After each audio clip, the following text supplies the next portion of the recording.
영어 강풍과 그 숨겨진 폐해. 영어는 말 그대로 이 시대 이민족의 화두입니다. 말 그대로 영 어려워서 영어인지는 모르겠지만 이렇게 많은 시간을 투자하고도 또한 이토록 본전을 못 뽑아내는 종목도 없을 거라는 생각입니다.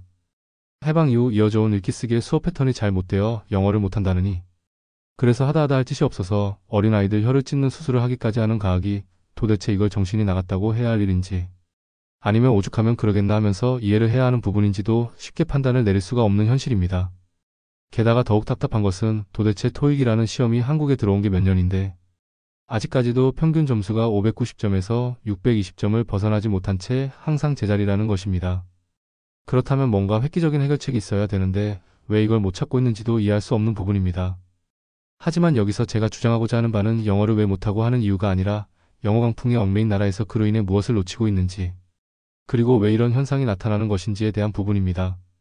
초등학교 때 공부를 잘하던 친구가 있었는데 중학교에 입학한 후 1학년 첫 중간고사에서 전과목 만점이라는 기록을 세우고 호련이라기보다는 그냥 부모님과 함께 미국으로 이민을 갔습니다.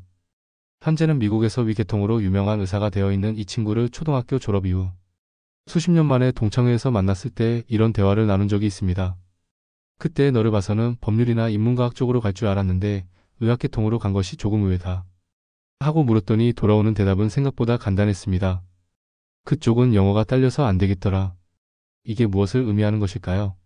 자연과학과 달리 사회과학 쪽은 언어구사력 측면에서 훨씬 더 높은 수준을 요구한다는 것과, 아울러 아무리 머리가 좋고 똑똑하다 한들 외국인이 영어를 배워서 현지인 수준으로 한다는 것은 불가능하다는 것입니다.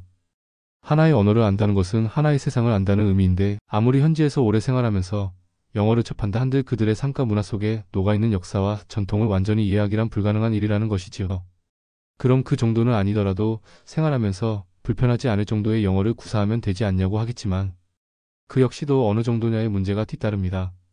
공인 성적으로 얘기할 때 토익 점수 950점에서 만점을 원하는지 900점대를 원하는지 아니면 700점대 또는 800점대면 만족할 만한 수준인지, 하긴 요즘은 점수는 엄청 높아도 말 한마디 제대로 못하는 경우가 많아서 그마저도 믿을 수 없긴 하지만 일단은 외국 여행을 다닐 때 불편하지 않을 정도의 영어를 구사할 수 있다거나 조금 더 수준을 높여 업무와 비즈니스 회의에서 자연스러운 의사소통을 할 수 있다면 될 것입니다.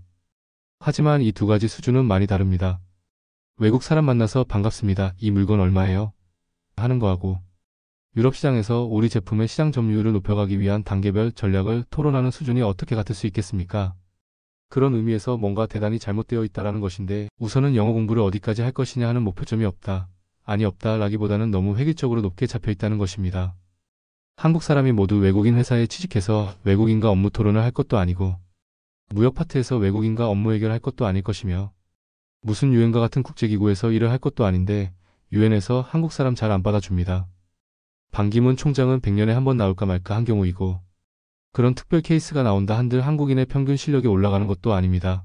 그렇게 높은 수준의 영어가 왜 필요한지에 대한 명확한 자기 성찰이 없다는 것입니다.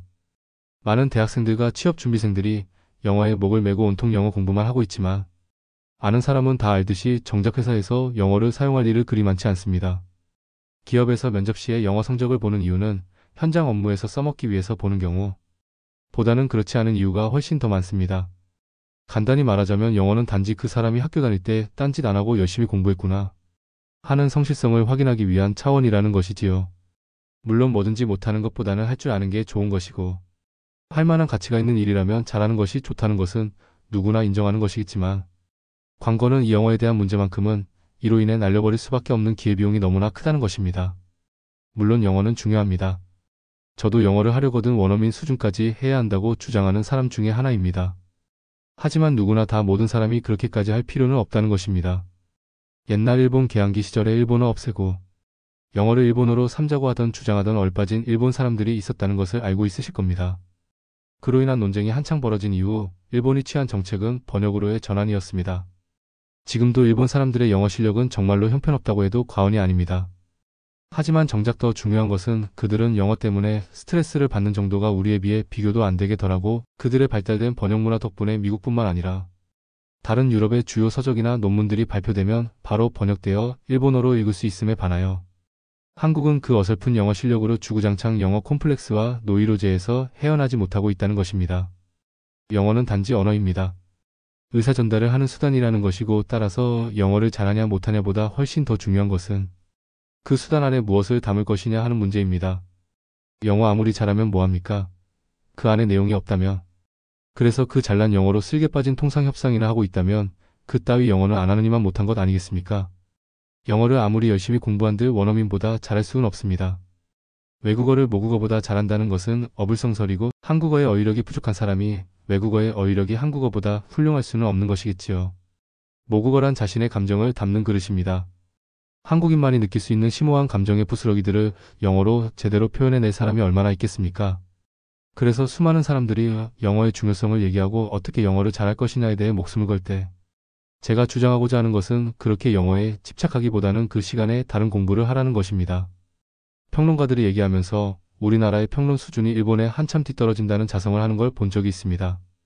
중요한 점은 이것인데, 여러 방면의 책을 읽고 생각을 하고 이러한 과정을 통하여 자신만의 판단과 가치관을 만들어 가야 할 위치에 있는 사람들이 오로지 영어의 틀에 갇혀서 그러한 시간을 낭비하고 있다는 사실입니다. 현실 문제에 대한 책을 읽고 강의를 듣고 다큐멘터리를 보면서 현실을 비판하고 정부 정책에 대한 문제점을 인식하고 국가와 민족, 그리고 인류가 걸어온 길과 앞으로 헤쳐나아가야 할 길을 고민하는 노력은 처음부터 꿈도 못 꾸고 그저 눈앞에 단어 하나 문장 하나 더 외우려고 애쓰는 모습을 보면 처량하다는 생각과 아울러 이것도 어찌 보면 기득권의 정치 책략이 기가 막히게 효과를 발휘하는 모습과 이제는 완전히 이런 전략이 뿌리를 내려 결코 바뀌지 않게 될 것이라는 우려가 엄습합니다. 군대를 제대한 직후에 친구가 선물로 준 책 중에 학교는 죽었다는 책이 있었습니다. 20대 초반에 읽은 책으로서는 상당히 쇼킹했다고 볼 수 있는데, 서문에 이런 말이 나옵니다. 만약에 상어가 사람이라면 물고기들한테 무엇을 가르치겠습니까? 상어를 기쁘게 하기 위한 말솜씨, 귀를 즐겁게 하기 위한 음악.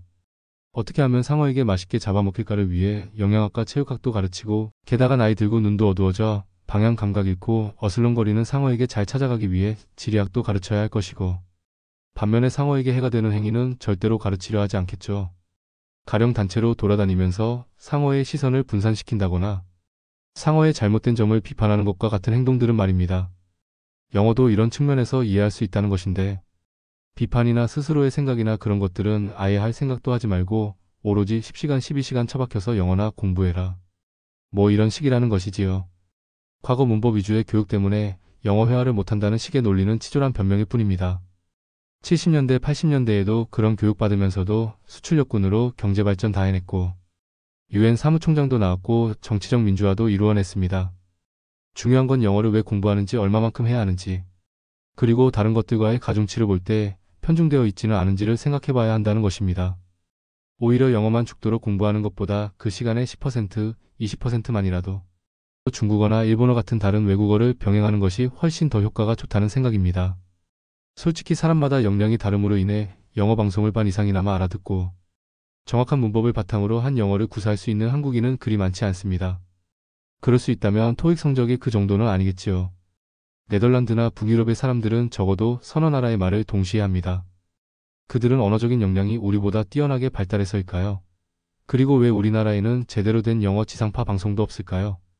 어쩌면 모든 국민이 영어를 잘하게 되는 것을 이 사회의 지배계층은 원하지 않는 것이 한 가지 이유가 되지는 않을까요? 영어는 해야 합니다. 하지만 어떻게 어디까지 해야 하는가? 이게 더 중요합니다. 모든 사람이 영어 전문가가 될 필요는 없습니다. 영어 잘하는 나라가 잘 산다는 식의 주장을 펴는 사람들을 보면 그들의 의도적인 단세포 기질에 역겨움만 치밀 뿐입니다. 필요한 만큼만 하고 그 다음엔 다른 공부를 해야 할 것입니다. 외국인들과 대화를 하면서 그들이 한국에 대해 물어보는데 도대체 아는 것이 없는, 그러면서도 영어라고 하는데 그마저도 시원치 않다면 그야말로 창피한 일 아니겠습니까? 영어로 인한 기회비용의 손실을 최소화하면서 그 안에 담을 수 있는 내용을 확장 발전시켜 나가고 컨텐츠를 다양화시키는 공부를 하는 것이 훨씬 더 중요하다는 의미입니다.